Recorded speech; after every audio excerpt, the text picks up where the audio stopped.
அஸ்ஸலாமு அலைக்கும் வரஹ்மத்துல்லாஹி வபரகாத்துஹு. அன்பான இஸ்லாமிய பெருமக்களே, ஒரு அவசரமான ஒரு அவசியமான ஒரு தகவல். இந்தியாவினுடைய எல்லா பள்ளிவாசல்கள், மதரசாக்கள் மற்றும் கபரஸ்தான்கள், தர்காக்களினுடைய நிர்வாகங்களுக்கு மிக விரைவாக கொண்டு சேர்க்க வேண்டிய காலத்தின் கட்டாயத்திலே நாம் இருந்து கொண்டிருக்கின்றோம். உங்களுக்கெல்லாம் தெரியும், நாடாளுமன்றத்தினுடைய இரு அவைகளிலேயும் 16 மணி நேர விவாதங்களுக்கு பின்பும் எதிர்க்கட்சிகளுடைய பலத்த எதிர்ப்புக்கு பின்பும் ஒட்டுமொத்த இந்திய சமுதாய மக்களினுடைய ஆர்ப்பாட்டங்கள் போராட்டங்களுக்கு பின்பும் மத்தியில் ஆளும் பாசிச பாஜக அரசு வக்ஃபு திருத்த சட்டம் 2025 நிறைவேற்றி இருக்கின்றது என்பதை நாம் அறிவோம். அந்த வக்ஃபு திருத்த சட்டத்திற்கு எதிராக பல்வேறு சட்ட போராட்டங்கள் தொடர்ந்து நடைபெற்றது. உச்சநீதிமன்றத்தினுடைய இடைக்கால உத்தரவு சில சட்டங்களுக்கு போடப்பட்டது. அதனுடைய ஒரு பகுதியாக இன்றைக்கு உமீத் போர்ட்டல் என்கின்ற டிஜிட்டல் நடைமுறை கொண்டு வரப்பட்டிருக்கின்றது. இந்த உமீத் போர்ட்டல் டிஜிட்டல் நடைமுறை என்று சொன்னால் என்ன என்று நாம் தெரிந்திருக்க வேண்டும். இந்தியாவினுடைய அனைத்து வக்ஃபு சொத்துக்களையும் ஆன்லைனிலே பதிவு செய்கின்ற டிஜிட்டலைஸ் முறையை மத்திய அரசாங்கம் கொண்டு வந்திருக்கின்றது.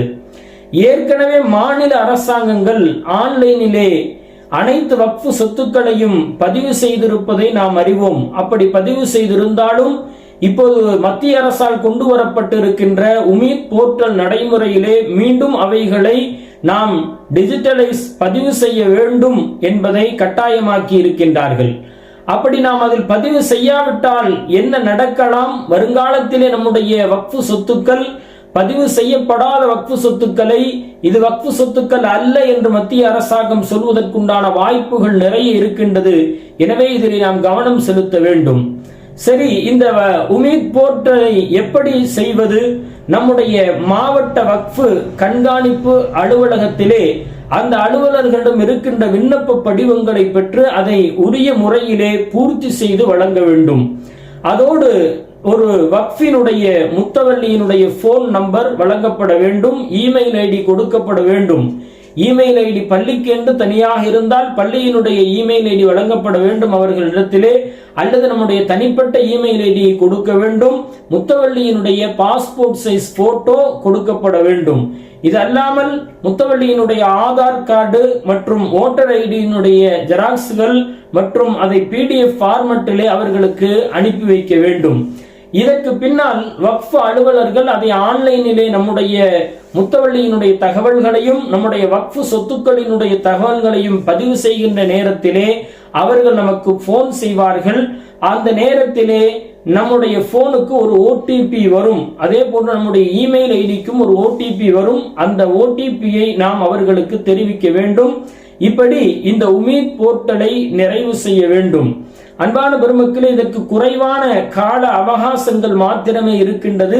தற்போது டிசம்பர் 4 வரைக்கும் இந்த அவகாசங்கள் கொடுக்கப்பட்டிருக்கின்றது. நம்முடைய தலைவர்கள், இஸ்லாமிய தலைவர்கள் இந்த கால அவகாசம் போதாது, எங்களுக்கு இன்னும் நீண்ட காலங்கள் வேண்டும் என்பதாக கூறியிருக்கின்றார்கள்.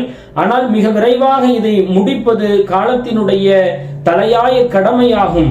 நாம் இந்தியாவினுடைய இந்த வக்ஃபு திருத்த சட்டம் 2025 பலமாக எதிர்த்தாலும் இப்போது அந்த சட்டத்தை நடைமுறைப்படுத்தி விட்டார்கள். எனவே நாம் ஆன்லைனிலே பதிவு செய்வது கட்டாயமாகும்.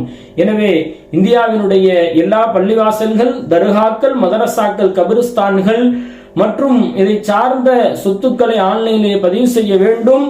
அந்த நம்முடைய இந்தியாவினுடைய எல்லா கிராமங்கள், மிக குறிப்பாக கிராமங்களில் இருக்கின்ற பள்ளியினுடைய நிர்வாகிகளுக்கும் இந்த செய்திகளை நாம் கொண்டு சேர்க்க வேண்டும்.